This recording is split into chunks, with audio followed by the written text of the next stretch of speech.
your body like a wrapped up body. Nobody? Anyone? So our friends on Malala, who we've been surfing with for over a month now, are coming to do a little raft up. They've offered to share their very inspirational story, I feel. Julia went through a life-threatening experience. Like, seriously life-threatening. Let's get to know Dan and Julia. Okay, so before we get into the crazy malaria story, let's do a quick boat tour of the 36-foot Peter Snell designed catamaran that the Harrisons have been living on for the last couple of years. Boat tour! Just standing. So you're just always just hanging out here? Yeah, I was standing right here the whole time with this. Come down to my humble abode. Got the galley here. Yeah, so this is where all the magic happens. I've never actually been down in this room before. You're like, holy shit, we got a stove. Any pantry in the back there, so all the food storage. So these are the cabins. They're pretty decent. It's actually a proper king bed. You know, you got huge hatches, so heaps of airflow coming through here. So that's halfway down the boat there. That's halfway down the boat, yeah. So where the kids are right there, like that far apart. Is this the girls' room? The girls live in there together, roommates. Teenagers. Roommates. Oh, flatmates live there. Oh, they get the fishing rods in their cabin. If we sleep on the same side with our heads facing in the same direction, she's like kicking me all night. What's it like living on the boat? It's nice, but it's really hot. That's the one here. We got one single head, shower. You got a water maker on board? We don't have It's one portable. drawer. So we have a portable Rayman. How many litres an hour does it do? 160 litres an hour, and we had to get a generator with it because our batteries weren't big enough. So we got a generator. So under here is 300 litres of water, Oh, nice. 320 litres of water. For 4 of us, we get through a week on that. That's showering once a week, right? That's And this whole top area is rain catchment. If it's pouring down like it was this morning, I can fill that entire tank up in an hour. And so how does she sail? She's really good for us. It's got a small rig, small boom. It's got a genoa, like an oversized genoa. Yeah. It's got a storm jib. When it's blowing a gale, it's blowing over 20 knots. You just put the storm jib up and you'll go 5 knots everywhere. So we go 5 to 7 to 8 knots everywhere. It's a pretty safe little boat. Yeah. And so it allowed us to get into sailing and figure out what we want. Now we can sail. I'm keen to get something bigger. You like it, Linda? You made yourself at home? I think he wants to buy it. So purely because the girls are getting a little older and are sick of sharing a cabin, What's the worst thing? No privacy? Yeah, no privacy probably. so Dan's going to get something bigger, as he mentioned. So if you happen to be in the market for an easy to handle Aussie built surf machine, I'll leave their Facebook listing in the description below. But how does a family of 4 living in Australia doing the usual rat race end up with the mother of 2 being Medevac'd out of Indonesia in a jet that used to be owned by Miley Cyrus, with her organs shutting down after contracting a deadly disease? So you're living in Australia and you decide to take this massive step and dabble with a life at sea. Yep. How did that come about? This whole like get a job, buy a house, have kids, da da da. You get to the point where you've got this house, and we were just like, you know, this is it. This is what you do. You just buy a house and then you sit by the pool and kind of do this for the rest of your life. It wasn't compatible with me. I felt like I had way more to do, way more adventures to have. And when you broke your back, that's when we really got scared. We thought, oh, life, you know, life's too short to wait. Like Julia said, I broke my back and started watching YouTube channels and just started getting super inspired by like, these guys are doing it already. They're doing the thing. I never thought about sailing in my life until I started seeing, I think maybe the first YouTube channel I saw was you guys. I'm pretty sure. You're fixing the boat in wherever it was and sailing I around. don't want to do that. Yeah, it's like, how do I buy a boat that's not broken? And I got an operation in 2020 to fix it all. So I got all my spine fused and stuff, and I could start surfing again. That's when I started really thinking about it, like, okay, how do I make this happen? This is what everyone says though, right? Everyone's like, I wish I'd done it earlier. And I saw that so many people saying that. And I was like, oh, I'm gonna do it earlier. And now we've done it. I'm like, I wish I'd done it earlier. And so anyone who's watching this right now that may be on the fence right now, what was it that enabled you to commit? Just the fear of regret. Right. That fear of regretting not doing it when I'm older. Just being like, I could have done it. I was so close to doing it. Right. And I didn't because I was scared. See, you made the decision and you went and bought the boat and then you moved onto the boat full time. Straight away. You didn't even like just do some weekend sailing and stuff. You just like committed to it. Committed hard. It's We hadn't- stupid. It's not You stupid. can say it out loud. It's not stupid. It's crazy. It's an adventure. No, But I mean, we've been sitting on this for 5 years. If you think about it too much, then there's so much, oh, what about this, what about that? And it's always with everything you do. And unless you just gotta do it. We're doing it. We are actually doing it. And for some reason, I'm not scared anymore. We learned it the hard way and we dove right into it. I'd never sailed a boat before. Yeah. The first 3 months was such a hardcore learning curve. Yeah. Because you don't sleep at night. Our first night passage. Hey, Kristen, you clown! We can't see anything. You come to this realization, your entire house is floating on a tiny little chain. The wind blows up to 20 knots, 30 knots, and you're like, Yeah. is this the anchor hold? I have no idea. Yeah. What's the limit of my anchor? I have no idea. So the first 3 months are a lot of learning. Yeah. Trust, worrying, reading, researching. Yeah. Was there ever a moment where you legitimately thought, oh, maybe we've made a mistake? Not a mistake. Like, we never thought we made a mistake. What we thought a couple of times was, it's just too full on. We had everything thrown at us. We broke the rudder on the first sail. We have a real emergency right now. We're We're safe. We just need to fix the rudder before we can go anywhere. I panicked, but after that we were all really rattled. We just went to the next anchorage and thought, oh, that was close. That was our first sail, wasn't it? How difficult do you think it would have been if you had bought like a 50-foot boat straight up? More than twice as difficult. So you're glad you got into something this size? So happy we done this, but it gives us the ability to grow into this whole lifestyle. Also the whole, that not worrying about damaging such an expensive boat. Because it's not that expensive. It's good enough to sell it again, and at least we can give it a try, and that was always the thing. We just try this. If we don't like it, anyone in the family, we really wanted to do it with the kids. We didn't want to wait until they move out and then, just the two of us. Yeah, God, that'd how be boring would that be? so boring. This is a picture of my dad, Daniel. Oh my god, what the hell is that? Also for them, just to learn like the things they appreciate now. Running water, hot water, normal shower, air conditioning. What they learned through this, and also us as a family, conflict, how we learn to live together on such a small space. We follow the Australian curriculum. They do all their schooling online, and it's done really well. An hour and a half of work is about a day of school. Yeah. So they can punch out a whole week in like 2 or 3 days. And the schooling we do online, they can just go straight back into school in Australia. And because we follow exactly the curriculum there, so they have not a disadvantage at all at the moment. Probably have a better understanding of it because they've had one-on-one tuition. And of the world. It's such a good life experience for them. So your first big passage was from Langkawi coming over to here. So we had the boat, we're on the boat for 3 months, and the goal was to get to Indonesia. The whole dream of like the 5 years is to jump off the back of your boat, paddle into a surf break and surf, and then paddle back to your boat. Oh, here's a set. That's a good one. We cried. We were like, we is the actually got best. here. Oh. This is so much preparation and work and anxiety and, just safety. For me, it was all safety, like getting With the the boat kids on safe, board, the yeah. kids. But yeah, so we stayed in North Sumatra there for a few weeks, just surfing until the sort of trade wind started to change. And then we headed down to the Banyaks.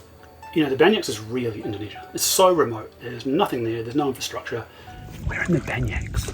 We didn't have internet. To get internet, you go offshore in the dinghy half a mile and put your cell phone in the air and get 1 bar. The swell just kicked in and we had an amazing surf. Came back to the boat and I thought, I don't want to be sore tomorrow, so I spray magnesium on my arms so I don't get sore, so I can surf again tomorrow. And then I started getting really cold and I thought it was the magnesium spray, but then I started putting a jumper on and I started shivering, and then I fell asleep and I woke up with raging temperature and felt terrible. And then the next day I started feeling better and I thought, oh good, it was a temperature, just 1 day. But then the day after I got worse again. You went downhill real fast. Yeah. You started getting really shaky and shivery and hot. And then Daniel said by day 3, if you're not better tomorrow, we're going to land. And at that stage, I had the worst headaches. I thought my head was going to explode. I was in the room. It was so hot. I couldn't get cold. There was no wind. The closest land to the Banyaks is a little town called Sinkum, which is, it's like a day away. There wasn't a way to anchor your dinghy. There's crocodiles everywhere. There's crocodiles. They had to push me up on the pier, and then I was just kind of could barely pull myself up. We stopped at 3 different places, and then one lady said, "Oh, I have a little a clinic." They call it a clinic. It's not really a hospital. But yeah, they took us in there, and they put Julia on a bed and put a drip into her. They said it's definitely not malaria because of your symptoms and because I had really bad stomach pain, and they kept pushing it and all the vomiting, and so they had 2 doctors check me, but they couldn't do any blood tests there in that hospital. At that hospital, And I said, I need to know what I'm having, because if it's malaria, I need to know to not infect my family. Going through all this at this stage, I was like, yeah, fine. Like, we've been through stuff. Like, she'll just get the medicine and she'll be better. She'll get better, you know. I wasn't thinking of anything apart from a couple of days will be fine. We'll be back on the boat. We had our washing bag with us, full of all our washing, because we're going to get that done at the same time. Because it was being practical, you know, we're on land. What else can we do? Let's go groceries, petrol, diesel, washing. We ended up at the first clinic overnight. She didn't get better. They took us in an ambulance over the bumpiest road you've ever been on for an hour to this hospital. No aircon, 30 degrees. She's in the back just like, And this is a local clinic. There's just Indonesians spread out everywhere, all over the place. It was proper third world. They put us in the VIP room, which had cockroaches running through it. There was mosquitoes in it. You go into the bathroom, all the cockroaches would hide, you know, and you'd be like, oh, this is disgusting. Cockroaches came in there last night and it was really annoying. This is where my dad sleeps. This is where me and Louis slept. That's where my mom's sleeping. But then they confirmed, they said you have malaria, positive, and then they said you also have dengue fever. They said malaria falciparum, didn't they, which is the gnarly one. The horrible thing, then I knew I had malaria, and there was mozzies flying around in the room, so I slept under a blanket so the mozzies can't bite me and then infect my family. Yeah, so the next day we woke up and she was worse again, so this is day 6, I guess. Her eyes started to go yellow like jaundice, and her skin started to change colour slightly, and she was slow, super slow. They gave you a bunch of pills, I think there were a bunch of doxycyclines or something, and they said this should, in theory, start helping. But after about an hour and a half, you started to go really fast downhill, and you started to become sort of unresponsive for periods of time. And I got them back in the room, and I was like, hey, what's happening? Like, the doctor looked over at me, and he said, it's all good. She's in God's hands now. You know that thing in the movie where your life flashes before your eyes and you see everything? Exactly that thing happened to me. I was like, I had this full epiphany in like a second of like, I'm so far behind this disease, and so are these guys. I literally have one chance now to keep, Julia from going downhill. And she just got worse and worse, and her eyes started rolling back in her head, and she just passed out. I just remember that Daniel kept like going, Julia, Julia, Julia, and screaming at me, and then he said, what's her name? Try and get me to talk, and I couldn't talk anymore, and it was the most horrible thing because I have my child standing in front of me, looking at me, crying. I know the name, but I couldn't say it, and I was standing in front of her and she's crying and I'm going, but nothing is coming out. And then Daniel kept shaking me going, Julia, Julia, say something. And I couldn't say anything. And then because I just lost my mum, it changed me forever. And my life will never be the same because she's not in our world anymore. And I just thought, I don't want to happen to my children what I've just been through. So I realized I'm in big trouble and I really got to like pull it together now and not die. And because I couldn't talk, and that's when I started really panicking, thinking, oh my God, I can't say the name. And Daniel kept yelling, and I just thought, everyone just shut up. I need to really concentrate now, go in my head and just not die. And that's what I did. I just leaned backwards and just went in my mind and just thought, you can do this. You just need to survive. You just can't die now. Yeah. And that's the last thing I remember. And Daniel tried to organize a Medevac to Singapore, but they said, okay, we can't get there within a day, and by that time we don't know if I'm going to be alive that long. We had to make a decision, get to the biggest, closest hospital we can. And that was Medan. So Medan was a drive over the whole of Sumatra, over the mountains, for 8 hours. So I was like, I'd rather just move than stay still. So I was like, get me an ambulance, don't care, get us to Medan right now, I'll pay whatever, who cares? So they rock up once again in their little van and start making our way to Medan. This is like midnight or something. The road is so bumpy, and Julie had a drip in her, and it's on the drip step, whatever you call it, the hook that hangs on, and it was just spinning like that because there's so many bumps. It just spun the whole night. She didn't get any fluid into it because it just kept spinning. So we had all our bag of clothes still with us. So we laid out on the floor and made a bed out of all the old clothes, and the kids could kind of sleep. Washing. She was completely passed out at the time. She was convulsing. She was like having convulsions. And we took turns, me and the kids, of having our hand on her throat, checking her pulse to see if she was still alive. So that's how gnarly it was. Like little Marcy, you know, she was 11 at the time, I think. 11. And she would sit there for like an hour. And she's still breathing, she's still got a pulse. And then I stopped for a couple of times she kept stopping breathing. And Marcy, but she stopped, and then she'd start again. And it was so insane. I went through the emotions of like, it's going to be fine, we've got this, to like just bawling my eyes out in the back, like, I f***ed up so bad. Right in the middle of that journey across Sumatra, because when it goes over a mountain, it's freezing cold. We're in the back of this thing, and it's like 5 degrees. And we're like, whoa, shaking our asses off. She's getting worse.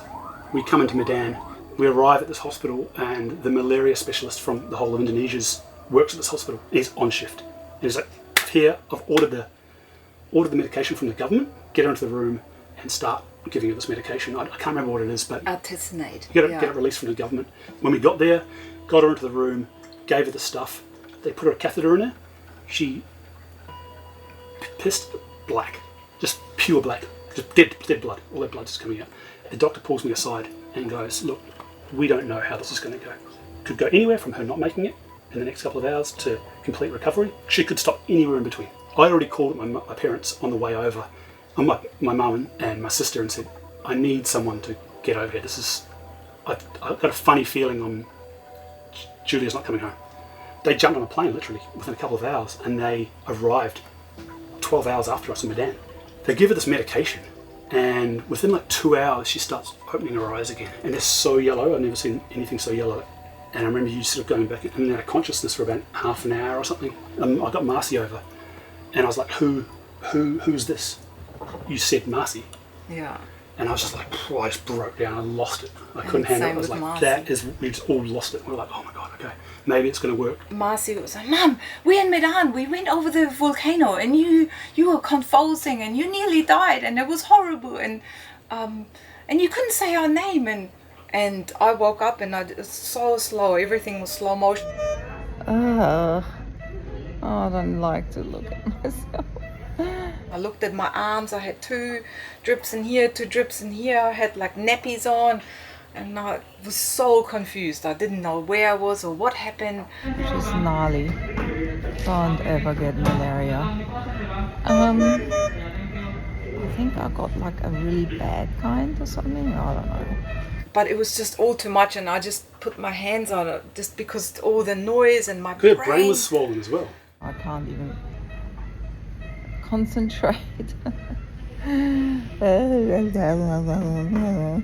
Kids were actually not allowed in ICU, but I didn't know at that time that was the last time I saw them for a week, because then they weren't allowed to come back. Because I thought originally, we made it to the hospital, I'm awake, we're out of the woods, but then the fight actually only just started. I had brain swelling, my kidney has completely shut down, my liver has shut down, and my lungs were next. And the specialist said I was so close to actually not making it. It was such a close call. I hope I'm gonna feel a lot better after my blood is cleaned, because apparently mine is gone and my organs have got no more left to give.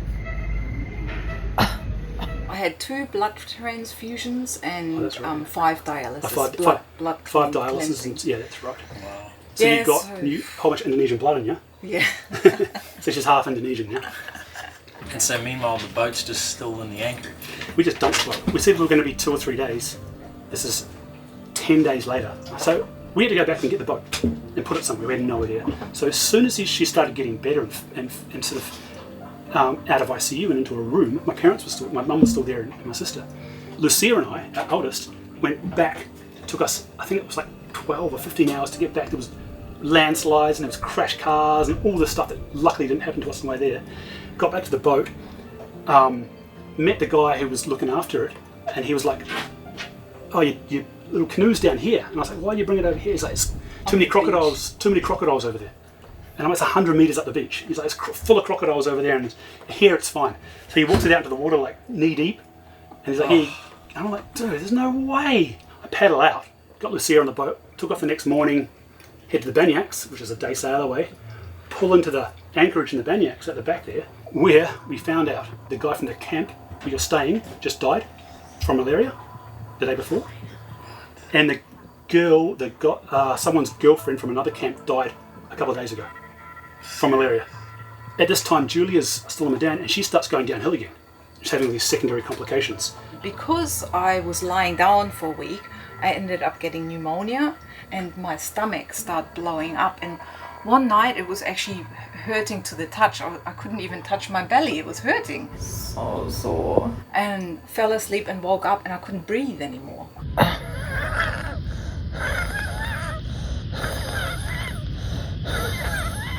I could barely breathe, so I called the nurse, and then she freaked out because she took my oxygen. It was way too low. Then the doctor was called, then my specialist was woken up and called, and everyone went into panic mode because then they thought I have pulmonary embolism, like blood clotting in the lung, and then that's life-threatening again. So then they thought they're going to lose me because of that. I start really freaking out, thinking, this is going to be my life now. My kidney's not getting any better.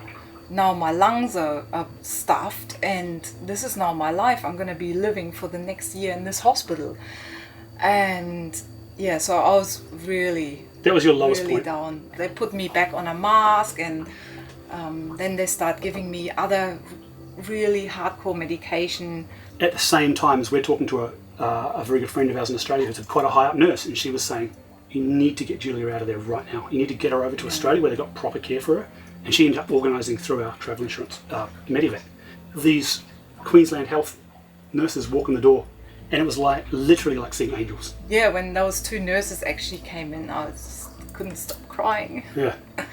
It was just pretty intense. Such a relief. And then even the pilot was this Aussie guy, and he was just like, "Don't worry, mate, we'll get you home." And I was just so relieved. I just thought, oh my goodness, we're getting out of here. And just that relief to going to a country where you have proper healthcare you can trust. And it was Miley Cyrus's old jet, and then landed on the Gold Coast. Ambulance picked us up, took us to the Tweed Hospital where we live. I think just being in Australia and then being back home, that tension just dropped off me, and my recovery was so fast. Australia, the doctors couldn't believe it. I had to keep doing blood tests and follow-up appointments with the kidney specialist. Afterwards, my speech was slow. I couldn't remember words in English and in German, and I struggled speaking English for a while. And for the first 6 months, I was worried that maybe my speech has been affected. That might not come back. And so are there any long-term No, effects? so they don't know. So they said my kidney is definitely damaged and I need to really be careful. But my blood results, they've never been better. So I've really focused on my health. It was such a huge event for us in our lives. It was so close. You know, the kids losing their mum, me losing my wife. And I was like, that's it, sell the boat, done. Cool. We've come out of this okay? Let's not take our chances, we're selling the boat. She was like, nah, we didn't do the thing we wanted to do. We didn't go and have the adventure we wanted to have. Like, nah, we're going to do it again. Yeah. And I was like, nah, there's no way we're doing it again. She wanted to do it again. She was like, no, I'm not letting it stop me, I'm not letting it stop me. In the meantime, while she was in Australia, I'd sailed the boat back to Thailand, come back to Indonesia with the old owners, and sailed the boat back to Thailand and put it there. To sell it and get it all ready. She's like, nah. So we went back to Thailand, she jumped on it for a day and just, this is what I want to do. So we went around Thailand for a couple of months, and we just fell back in love with it. She fell back in love with it, I fell back in love with it. Yeah. Let's go back to Indonesia and try again, you know? And now we've been there for 6-7 months. Have you been back to the Banyaks? No. We might stop there on the way back, right at the end of our trip. So if something happens, You've already had your fun. But I mean, I'm saying no. Let's sit No, down next and say. yeah. And she's like, yeah, we could go. no. But the thing is, I mean, we're got smarter unfinished now. business. We know exactly what to do now. We have the right medication. We have mozzie nets everywhere. Every night we put long That sleeve explains the on. Aussie. We spray ourselves. Like, we're a lot smarter now. There's so much money spent around the world to try and cure malaria. Now I understand why. But is it true that it just takes one person with malaria to go into that area and get bit by a mosquito? Yeah. Which bites And someone now else. that area has malaria. Yeah. It happened that quick. It can happen. Yes. It can And by one person. spread. Yes. Even now, when you go in that area and you ask the locals, is there malaria? They still deny it. And there's still people From what we've getting heard. malaria because they want the tourists to come in. Mosquito. And There's so many lessons, but what are the major lessons? Like just hearing the story, have good travel insurance. Yeah. yes. Have good travel That's- insurance. I better go look up our policy. There's a lot Yeah. of boats that don't have travel insurance at all. And a lot of boats are fine. So we're just lucky we have it. And So lucky. so lucky. Yeah. Cover Don't wait up. and see what happens. I think that this is pretty much what we've done. We'll just Yeah. wait and see. Yeah. Just get yourself into medical care straight away. I always feel like now is borrowed time. Everything now is extra. And you just can't stop fear stopping you, because anything which is amazing or fun is scary. Just we've lived the absolute dream, and if I would have missed out on that, I would be Yeah. devastating. We actually came over to Indonesia before she got malaria with another buddy boat. He had a stroke and died. No way. So she is on the boat by herself in Thailand. Just had this whole dream, exactly the same as us. On the boat by herself, she has to take him back to his home country, It's just bury him. awful. She has to go sell the boat, do all this kind of stuff. I get goosebumps thinking about it. Yeah. So we went one way, very close. She went the other way. It actually happened. You guys at the start of your episodes always say to 20 years from now, right? And that is, it's so true. It is the most accurate statement you could ever make. Like, the only thing I'm going to regret in life is having regrets when I'm older. 100%. Thank you for sharing. Well, you're welcome. Hope it helps somebody. Hope somebody can learn, Yeah. and I hope somebody can not only learn but also do the same thing as we done and don't, learn from our mistakes. Well, there you go, guys. Pretty inspirational story. Despite nearly losing her life, they're back out there. As Julia says, don't let fear stop you from following your dreams. And it's been awesome making some memories with them ourselves. Hope you enjoyed that episode, guys. Hopefully you got a little bit of inspiration out of it. And we'll see you next Sunday, same time, 10 a.m. Eastern Standard Time in the States. You! Like and subscribe. Hit that smash button. Hit the smash button. Smash the subscribe button. Oh, Subscribe to the hit button. Subscribe to the hit button.